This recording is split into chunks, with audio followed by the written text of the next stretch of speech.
ቃለ እግዚአብሔር አውቀንበት ቢሆን ክርስቲያኖች በጣም ብዙ በረከት ነበር። ገብቶ ሲያስቀድስ ድምጽ አላማረም ብለን እናባራለን። እናንተ የጠየቃችሁትን ጥያቄ ሌላው ሰው ቀድሞ መልስ አግኝቶ ሲወጣ ከደስታ ይልቅ አብዛኞቻችን ብስጭት ነው የሚሰማው።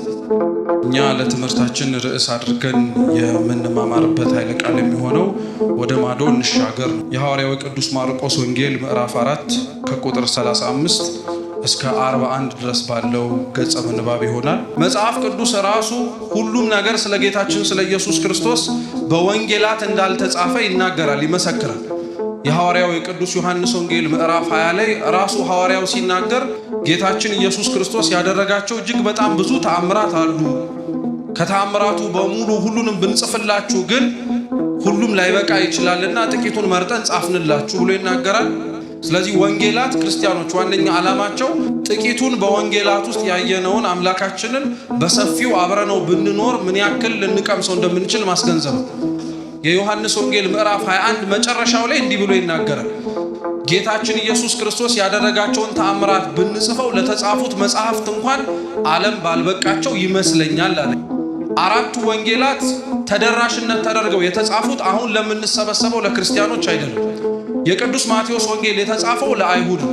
አምላካችንን አምላክ ነው ብለው ለመቀበል አይሁድ ይከብዳቸው የነበረው እሱ አምላክ አለመሆኑ ስለሚያጠራጠራቸው ብቻ ሳይሆን ከይሁዳ ነገድ የወጣ ነው ወይ ብለው ስለሚጠይቁ ነው። ቅዱስ ሉቃስ የጻፈው ደግሞ ለአሕዛብ ነው። እየሰማችሁ ነው። ውጪ ላሉት ሕዝብ ተደራሽ እንዲሆን። ዮሐንስ ወንጌላዊ መጨረሻን የጻፈው እሱም ከወንድሞቹ ተርፎ ከሃዲያን ለነበሩ ሰዎች መልስ እንዲሆን። ቅዱስ ማርቆስ ደግሞ ወንጌሉን የጻፈው ከውጭ ላሉት ሰዎች።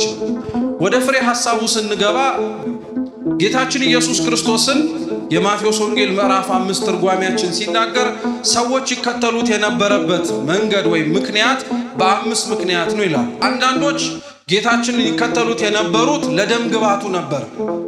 ውበት ስለነበረው ደም ግባት ስለነበረው መልኩን ለማየት ብለው ይከተሉት ነበረ። አንዳንዶች ጌታችን ኢየሱስ ክርስቶስን ይከተሉት የነበረው የቃሉን ትምህርት ፈልገው ነበር።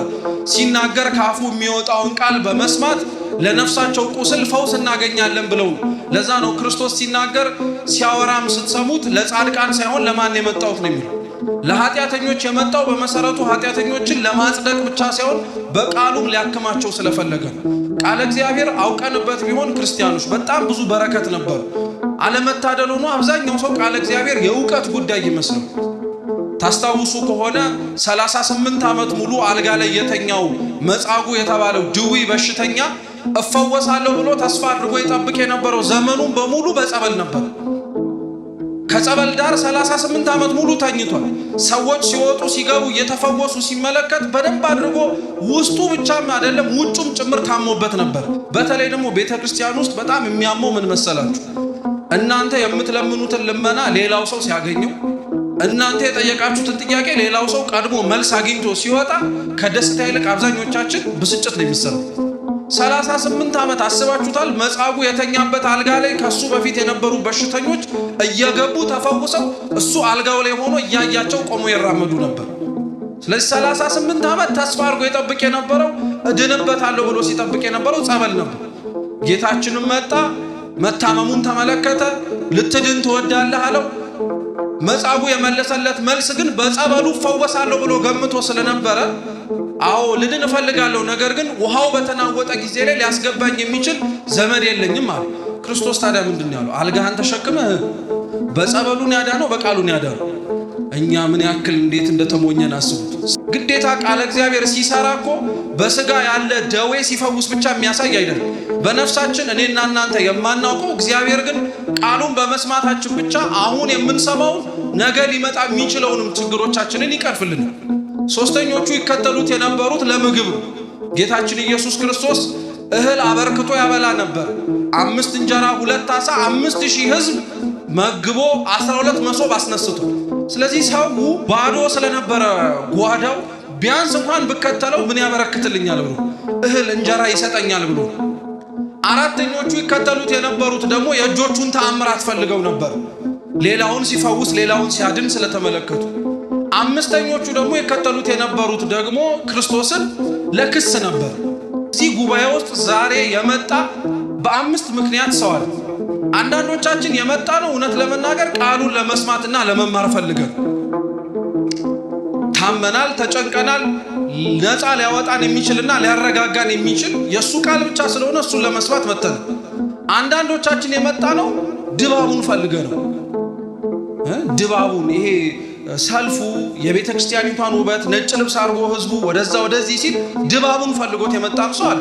ይሄም አይጣላም። በመሰረቱ ድባቡን ፈልጎ ስለመጣ አንድ ሰው ልትማር አልመጣህምና ውጣ ተብሎ አይነገርም።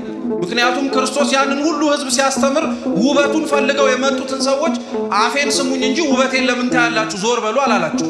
አንዳንዶች የመጡት ደግሞ ዛሬ ለእንጀራቸው ፈልገው እግዚአብሔርን ሊለምኑት ዛሬ ያለውበትን ዓመት እንደተቸገሩት እንዳይቸገሩ ለስጋቸውም ለነፍሳቸውም የዕለት እንጀራ ሊለምኑ የመጡ አሉ። አንዳንዶች የመጡት ደግሞ ተአምራት ፈልገው ነው ከኛ መካከል። ምናልባት እግዚአብሔር ከኛ መካከል እስኪ አንዱን የሆነ ነገር አድርጎ እንዳለ ምልክት ሊያሳየን ፈልጎን የጠራኝ ብሎ ይመጣል። ሌላው ደግሞ ለክስም የመጣ ይኖራል ከኛ መካከል። ሰምቶ ምን ሊሉ ነው ደግሞ ዛሬ ሰብስበውን ብሎ ማለት ነው። አምስቱንም ህዝብ ክርስቶስ ግን በሙሉ ያስተምራቸው ነበር። አንድም የነቀፈው ሰው አልነበር። ክርስቶስ ማንንም ሰው ወደ ቤተ ክርስቲያን እንዳይገባ ቤት ውስጥ ተጠልሎ የእሱን ቃል ሰምቶ ስጋውና ደሙን እንዳይካፈል የከለከለው የለም። እሱን የመሰሉ ቅዱሳን እንኳን ያመኑትን ይቅርና ያላመኑት ላይ ይለምናሉ፣ ይማጸናሉ። ቤተ ክርስቲያን ውስጥ ሰው ገብቶ ላለመጽናቱ እኮ አንዳንዴ ሰይጣን አይደለም የሚፈትነው እኛው። ማን እንዲያስቀድስ የፈቀድነዋል? ገብቶ ሲያስቀድስ ድምፅህ አላማረም ብለን እናባራለን። ቆሞ ሲጸልይ እየረበሽከኝ ነው ዞር በል እንለዋለን።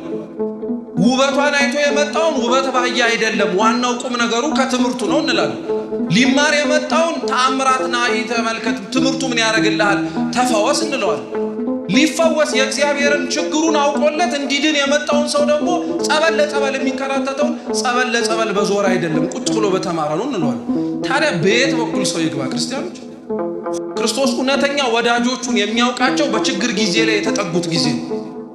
በደስታው ጊዜ ላይማ እንኳን የወደዱት ይቀርና የጠሉትም እኮ አብረውት ነበሩ አይደል እንዴ? ክስ ፈልገው ችግር ፈልገውበት እኮ አብረውት ነበሩ።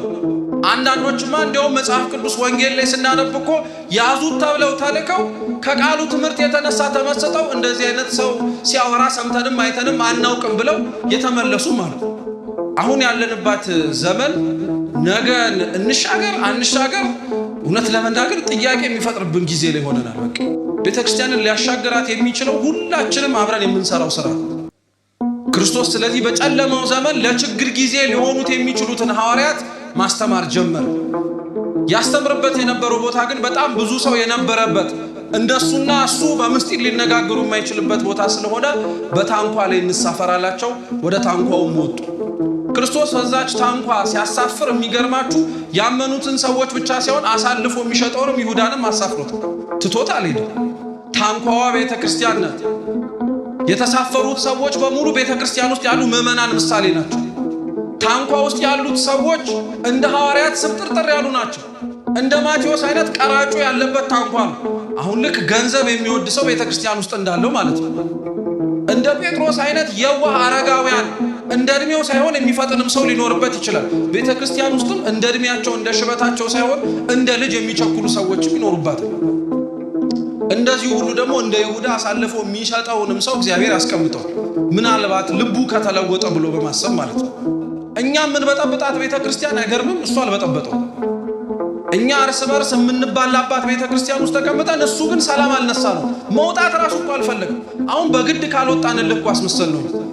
እሱ መቀመጥ ነው የሚፈልገው። እየተባላንም እየተጨቃጨቅንም ነገ ደህና እንድንሆን ተስፋ እያደረገ መቀመጥ ይፈልጋል። እኛ ደግሞ ተኝተሃል አትነሳም የለህም ማለት ነው እያልን እንናገራለን።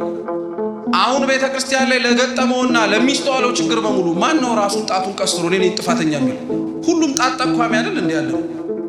ማን ያጠፋው ሲባል እኛ ለማለት እኮ ከላይ ነው የምንጀምረው። ልበ አምላክ ዳዊት አስቀድሞ ከነበረበት ከረኝነት ሕይወት ተነስቶ ወደ ንግስናው ሲመጣ የመጀመሪያው በደሉ ትልቁ ኃጢአቱ የነበረው ኦሪዮን አስገድሎ ቤርሳቤህን መቀማት ነው።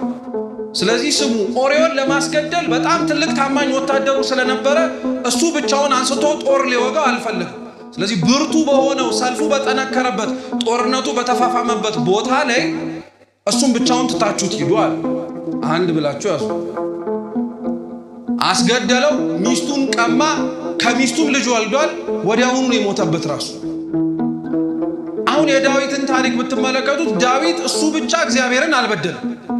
ቢያንስ እንኳን በሱ በደል ውስጥ ፈርተውትም ይሁን ፈቅደውም ይሁን ሹማምንቶቹም አብረው ተቀላቅለውበታል። ለምሳሌ ወታደሮቹ እሱ አይግደለው እንጂ እንዲገደል ያንን አብረውት የተዋጉትን ሰው ጥለውት ሄደዋል አልሄዱም? ቢያንስ እንኳን እኮ አብረን ላባችንን ጠፍ አድርገን ሀገር ጠብቀናል፣ አብረን ስንት ክፉና ደግ አሳልፈናል ብለው እንኳን ትንሽ ለወሬው መራራት አልፈልጉም። ዳዊት ስላላቸው ብለው ጥለውት ነው የሄዱት። ዳዊት ግን አይገርማችሁ? ሌላውን ሰው እንዲበድል አድርጎ ሌላውን ሰው እንዲያጠፋ አድርጎ እሱ ራሱ እግዚአብሔርን በድሎ ከዛ በኋላ ሲናገር ግን እኔ ነኝ አንተን የበደልኩ አለ። እኔ ብቻ አይደለሁም ወታደሮቹም እኮ እጃቸው ነበረ፣ ጥለውት አለመሄድ ምርጫ ነበራቸው ብሎ አልጨመረም። የዳዊት ፍጹም ንስሐ ውስጥ ኃጢአተኛነትን ማመን አለ። የዳዊት ፍጹም ንስሐ ውስጥ ተጠያቂው እኔ ነኝ ማለት መጀመር አለበት። ሊቃውንተ ቤተ ክርስቲያን ሰይጣን የክፋቱ ክፋት እግዚአብሔር በሚያሳድጋችሁ ሂደትና እግዚአብሔር በሚያሳድጋችሁ መንገድ ላይ የሚከታተላችሁ እግዚአብሔር ብቻ ሳይሆን ሰይጣንም ጭምር ነው ይላሉ። ምሳሌ አድርገው በዜና አበው የሚያነሱት የሙሴ ጸሊምን ታሪክ ነው። ሙሴ ጸሊም አርሳኒዮስ የሚባልና መቃርስ የሚባሉ ሶስት ጻድቃን ነው። አርሳኒዮስ በመናገሩ ብዛት ኃጢአት ሊመጣ ይችላል ብሎ አፉን የዘጋ ጻድቅ። መቃርስ ከጽድቁ የተነሳ እየሰማችሁ ከምኑ የተነሳ አይጾምም። አሁን አለመጾም ደረጃ በጣም መውጣት የሚፈልግ ሰው ካለ ጽድቅ ይጠይቃል። ወደ አለመጾም ደረጃ ራሱ ለመውጣት ከህግ በላይ ለመሆን ማለት ነው። ለምን መቃርስ የሚገርመው ይበላ የነበረው ቆቅ ነበር፣ በጾም ወቅት እንኳን ማለት ነው። በጾም ወቅት ቆቅ ነው የሚበላው እና እሱን ስራውን፣ ዝናውን፣ ማንነቱን ሰምተው ብዙ ሰዎች ተሰብስበው መጡ እና መቃርስ ያለበት በዓት ገቡና እህል አቅርብልን አሉት። መቃርስ የለመደውን ቆቅ አመጣ። ወቅቱ የጾም ወቅት ነው። ተመለከቱትና በልባቸው ምን ብሎ አሰቡ? አንተም ብሎ ጻድቅ ደግሞ በጾም ወቅት ቆቅ ታቀርብልናል እያሉ ያሙታል በልባቸው። አፋቸው ግን አይ መቃርስ እንዳንተ እንደው ማን ተንከባካቢ እንግዳ አለ እያሉ ይናገራሉ። መቃርስ የልባቸውን ሐሳብ ስላወቀ ወጥ ሆና የተሰራችው ቆቅ ጋር ሄደና እፍ ቢልባት ተነስታ በረረች። መቃርስ እንዲህ አይነቱ ጻድቅ።